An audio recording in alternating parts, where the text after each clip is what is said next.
Oye, ¿quién vino a Cádiz? ¿Quién vino a Cádiz de aquí a lo de la presentación de la reforma constitucional? Acojonante el ambientazo que había allí, tío. Brutal. Albert. He visto una cosa en política más bestia que aquello. El vídeo ese no se ha funcionado nunca. Albert, hoy resulta que... Brutal, brutal, Pero era en el fondo sur, tío. Yo me partía el culo porque yo veía a la gente votando en un auditorio de madera y tal, y todo el mundo ahí votando con una pancarta. Isabel Presley se ha declarado fan tuya hoy. Me gusta su look y lo que dice. Es Vargas Llosa que la que la ha influenciado. Y el otro día le jodió. Solo falta Julio. Bueno, Julio, creo que... Julio lo viene ahí, ¿no? El comandante era el Conévole.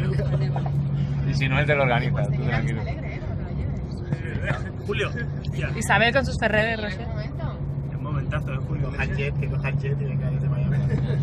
Pues estuvo con Évole y nos lo contó y dice que la hostia, que se lo pasó súper bien grabando con Julio. El tío súper amable, que se metió en su casa. Fue el que grabó justo antes de que hiciéramos el cara a cara con Pablo.